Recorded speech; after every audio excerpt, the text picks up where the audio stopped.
Selamat siang para sahabat semua. Di kesempatan kali ini saya hanya akan sedikit mereview saja mengenai mesin dari Vario 125 lama ya, seperti ini. Obatnya, motornya seperti ini. Dimana ini sebelum saya bongkar, ini motor itu sering mengalami telat dalam pergantian oli, dan itu berlanjut sampai beberapa bulan.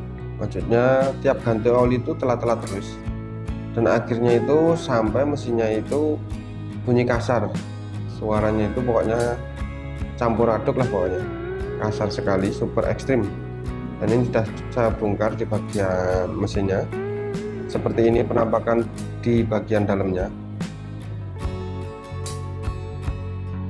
Di bagian lingkar, di bagian bearing bandelnya itu terdapat seperti endapan oli, pokoknya itu sampai melekat erat seperti lumpur, tapi berwarna hitam. Itu karena mungkin endapan oli yang sudah lama, maksudnya karena seringnya telat ganti oli, akhirnya motor itu jadi olinya itu kan kotor sekali, dan endapannya itu menjadi sisa yang seperti ini.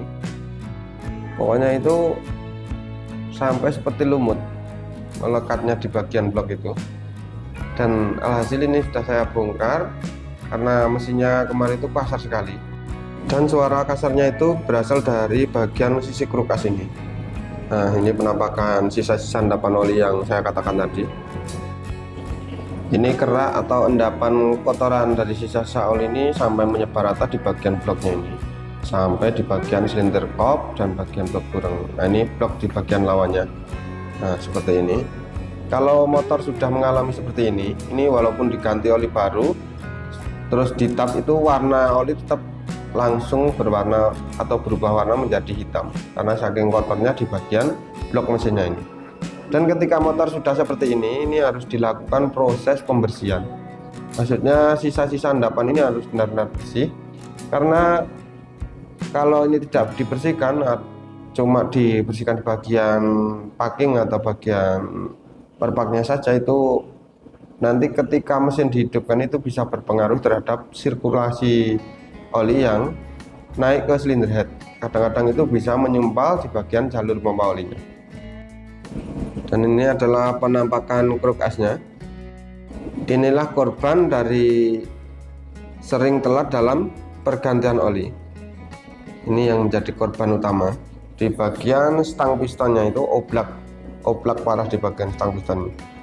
Goyang ke atas ke bawah. Kalau ke kiri ke kanan kan sudah biasa, tapi kalau ke atas ke bawah itu yang berpengaruh sekali, bisa menjadikan suara kasar di bagian mesin ini.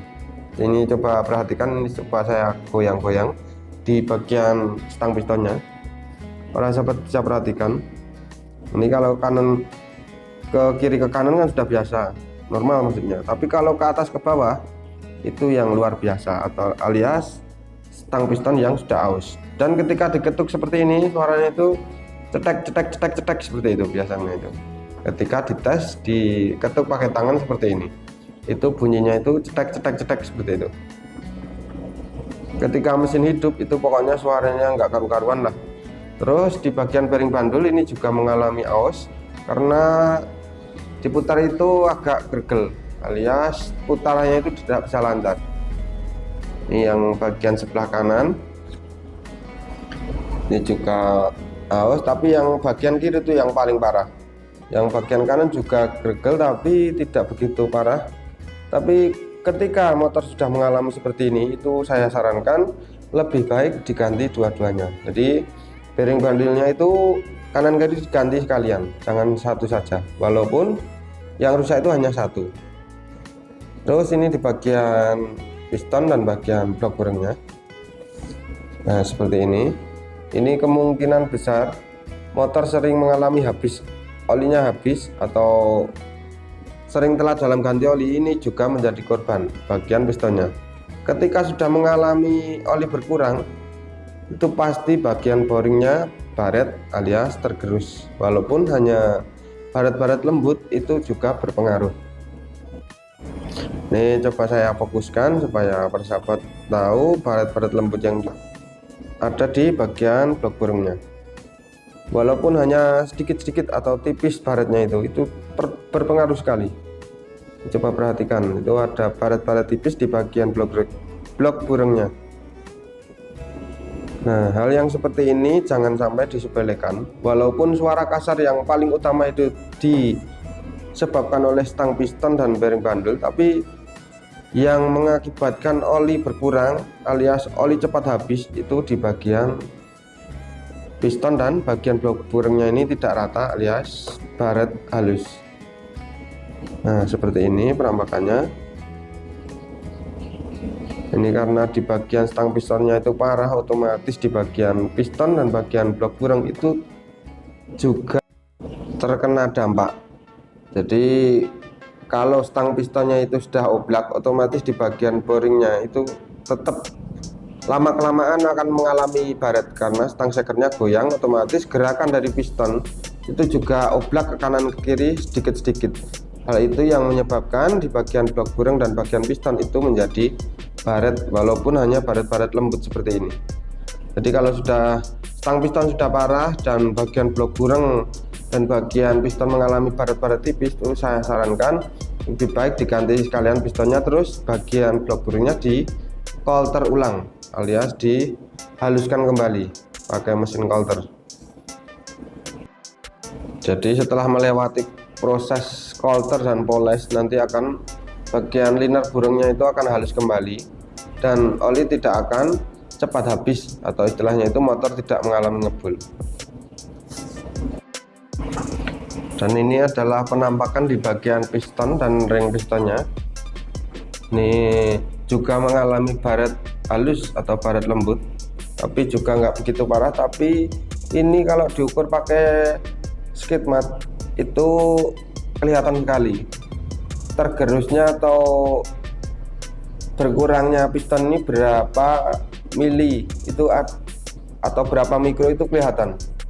Kalau dilihat pakai mata seperti ini tidak begitu kelihatan jelas lah pokoknya, tapi kalau diukur pakai sigmat itu bisa kelihatan. Jadi berkurangnya itu 0, berapa gitu kelihatan, karena di bagian stang piston dan bagian bearing bandulnya tadi mengalami oblak yang parah. Terus di bagian oli mesin sebelumnya itu sering mengalami telat, dan seringnya telat ganti oli itu bukan hanya 1 atau 2 kali, tapi berlangsung sampai beberapa kali, sehingga menyebabkan dinding di bagian piston itu tergerus dan bagian liner burungnya juga aus. Terus ini saran saja buat para sahabat semua, ketika mengalami motor yang kasar, suaranya ekstrim, itu sebelum saya bongkar seperti ini kan masih tanda tanya, ini kerusakan di bagian mana. Jadi saya sarankan sebelum dibongkar itu dicek dulu. Jadi dilepas dulu di bagian puli depan ini, tinggal bagian krukas, bagian burung, sama bagian radiatornya. Jadi habis itu mesin dihidupkan, terus nanti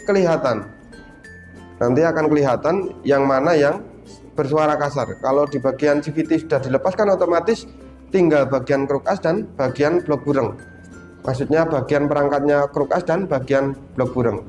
Jadi nanti akan kelihatan suara gemuruh kasarnya itu berasal dari bagian CVT atau di bagian krukas atau bagian blok burung. Jadi caranya itu pokoknya dilepas dulu bagian puli depan ini. Jadi strengnya itu dilepas seperti ini, terus puli dilepas, streng dilepas, baru mesin dihidupkan. Nanti akan kelihatan. Jadi cuma seperti itu saja saran saya. Jadi tidak usah bingung, caranya pokoknya seperti itu. Cukup dilepas bagian CVT-nya, baru motor dihidupkan. Nah, ini karena motor sudah kelihatan suara kasarnya, jadi saya bedah seperti ini, terus saya videokan.